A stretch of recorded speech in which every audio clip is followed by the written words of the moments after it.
God promised Abraham that if he would leave Ur the Chaldees and go to a land he would have to show him, he would bless him and multiply him. His seed would be as the sand of the sea, and he looked up and said it would be as the stars of heaven. However, it was 25 years after he left Ur the Chaldees before Isaac, the promised child, was born. In the meantime, they got worried and afraid that they weren't going to have a child, and Sarah suggested that Hagar, their handmaiden, be given to Abraham, and because of that, Ishmael was born. Let's read about this in Genesis chapter 21. And the Lord visited Sarah as he had said, and the Lord did for Sarah as he had spoken.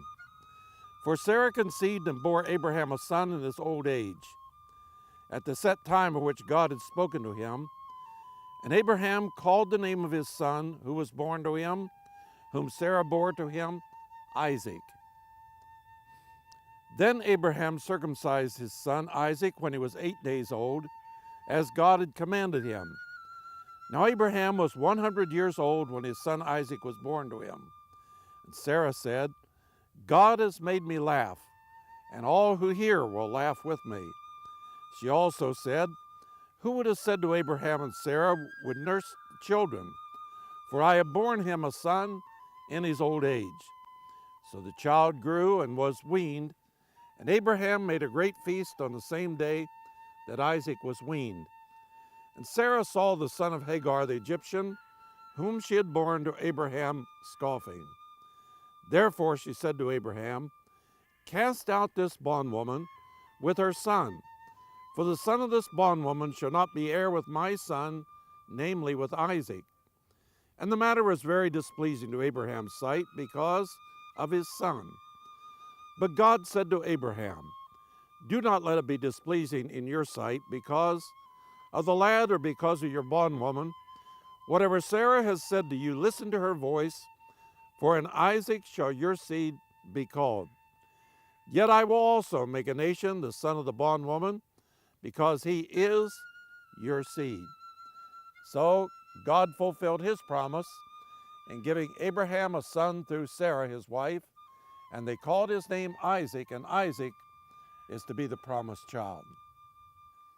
And now here is Ari Bar David to tell us more about this incident in the life of Abraham and Sarah his wife. 2 times in Genesis, Abraham gets rid of Hagar, and Hagar found herself at the end meeting the Lord, the angel of the Lord, and also finding water. I'm standing here near a well, very, very ancient. This is one of couple of wells. This is called Aaron's well, and just behind me, another well which is called Moses' well. We are very close to Kadesh Barnea, which is on the west side of me. And the road from Kadesh Barnea was leading all the way straight to Bersheba.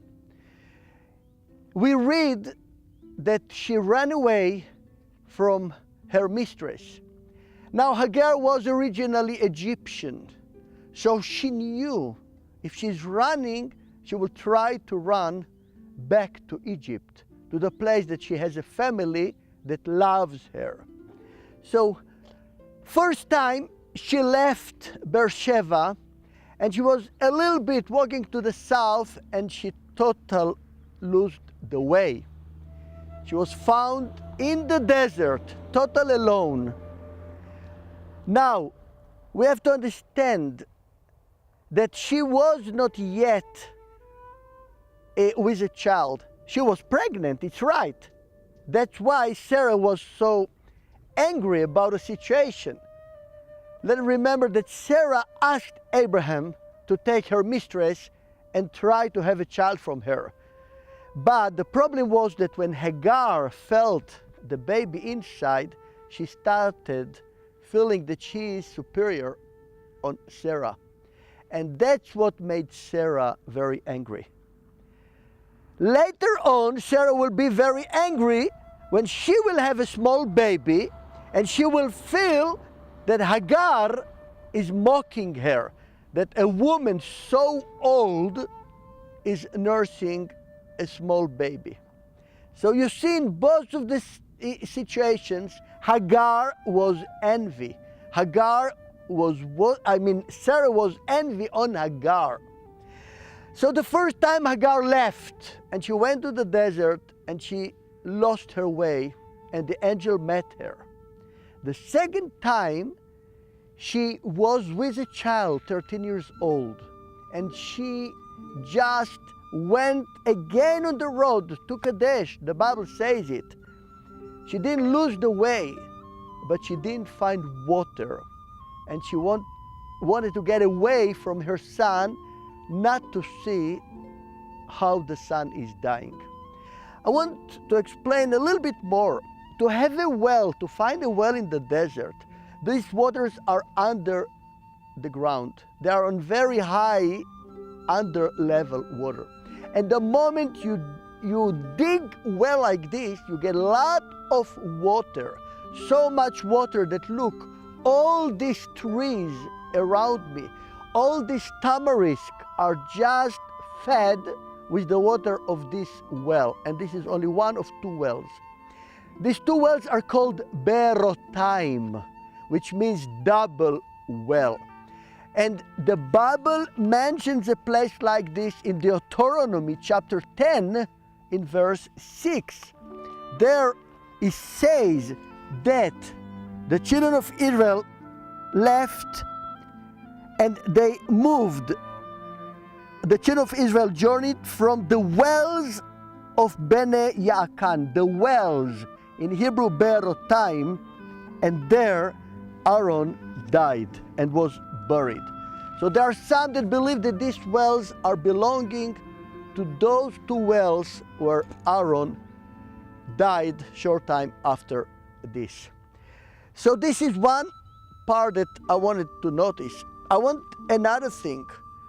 All the fight between the Philistines and the people, the Israelites, or those in those days, are actually the people of Abraham and of Isaac. It was around wells like this. Why? You can understand now, looking around me, you understand why they were fighting. The moment you find a well like this, all the area gets green around the well. Green, people are settling here, and it becomes a territory. So the moment Isaac dug and found well, it meant that here around this well is going to build a village. And the Philistines understood that also Abraham, also Isaac will dwell amongst them. And that's why they filled the wells, in order to let him go on.